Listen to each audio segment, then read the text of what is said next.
வணக்கம். இன்னைக்கு நம்ம பார்க்க போகிறது நாட்டுக்கோழி பிரியாணி எப்படி செய்யறதுன்னு சொல்லிட்டு.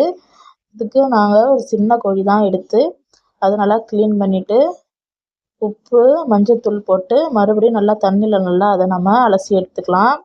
இப்போது பார்த்திங்கன்னா தயிர் 2 டேபிள் ஸ்பூன் அளவுக்கு தயிர் சேர்த்துருக்கேன். ஒரு 1/4 டீஸ்பூன் அளவுக்கு மஞ்சள் தூள் சேர்த்துக்கலாம்.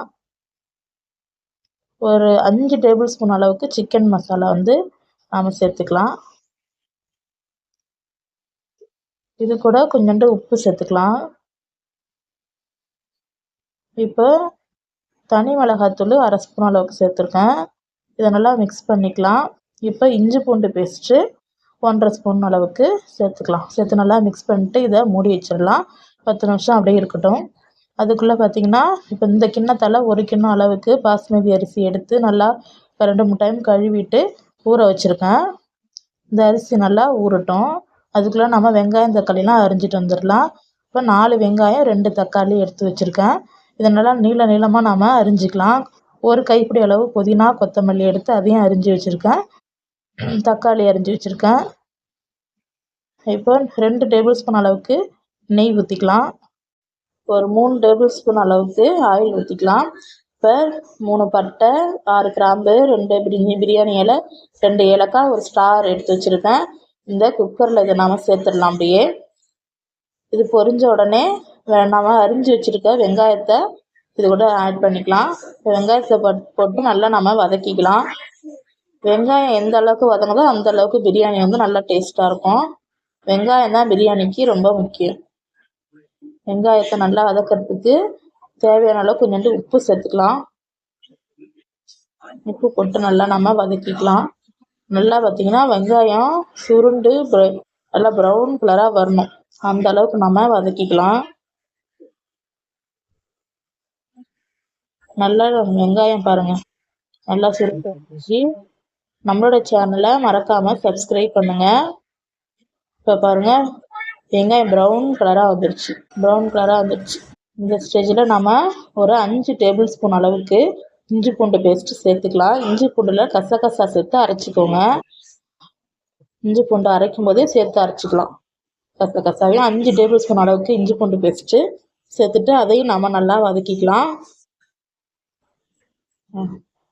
நல்லா சட்டியில் அடி பிடிக்காத அளவுக்கு சிம்மில் வச்சுட்டு நல்லா நாம் இஞ்சி பூண்டு பேஸ்ட்டை வதக்கிக்கலாம். இப்போ அரிஞ்சு வச்சுருக்க தக்காளி கூட நான் புதினா கொத்தமல்லி எல்லாத்தையும் எடுத்து வச்சு ஒன்றாவே சேர்த்து குக்கரில் போட்டு வதக்க போகிறோம். ஒன்றாவே சேர்த்துட்டு நம்ம நல்லா தக்காளி இந்த ஜூஸ்லாம் இறங்கி வர அளவுக்கு நல்லா நாம் வதக்கிக்கலாம். பாருங்கள் நல்லா தக்காளி வதங்கணும். இப்போ ஒரு 1/4 டீஸ்பூன் அளவுக்கு மஞ்சள் தூள், 1/2 டீஸ்பூன் அளவுக்கு தனி மிளகாத்தூள், 1/2 டேபிள் ஸ்பூன் அளவுக்கு பிரியாணி மசாலா எடுத்து நல்லா நம்ம குக்கரில் போட்டு மசாலா வாசனை போகிற அளவுக்கு நம்ம மிக்ஸ் பண்ணிக்கலாம். இப்போது ஒரு 2 ஸ்பூன் அளவுக்கு தயிர் சேர்த்துக்கலாம். நல்லா அதை நம்ம வதக்கிக்கலாம். தயிர் பார்த்திங்கன்னா நான் சிக்கன்லேயும் சேர்த்துருக்கேன், இதுலேயும் சாப்பாட்லேயும் சேர்த்துருக்கேன். ஏன்னா லெமன் இல்லை என்கிட்ட, அதனால் நான் தயிர் அதிகமாக சேர்த்துருக்கேன். உங்கள்கிட்ட லெமன் இருந்துச்சுன்னா நீங்கள் 1/2 ஸ்பூன் லெமன் புழிஞ்சு ஊற்றிக்கலாம். இப்போ ஊற வச்ச அரிசியை சேர்த்துக்கலாம்.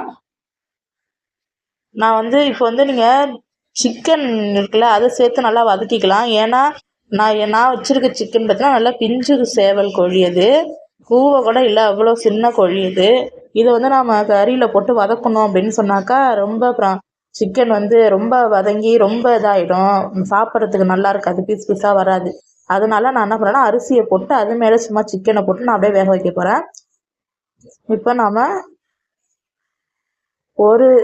நம்ம 1 கிண்ணம் அளவு தண்ணி எடுத்தோம். இப்போ இதில் 2 கிண்ணம் அளவு தண்ணி ஊற்றிக்கலாம்.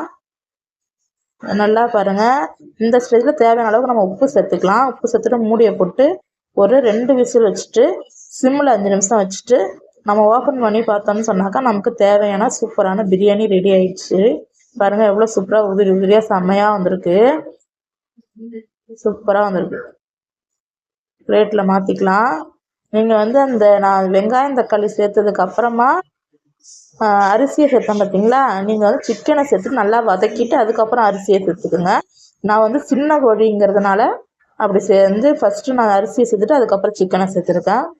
மறக்காமல் நம்மளோட சேனலை சப்ஸ்கிரைப் பண்ணிக்கிங்க, லைக் பண்ணுங்கள். வாங்க சாப்பிட்லாம் 65யோட. தேங்க்யூ ஃபார் வாட்சிங்.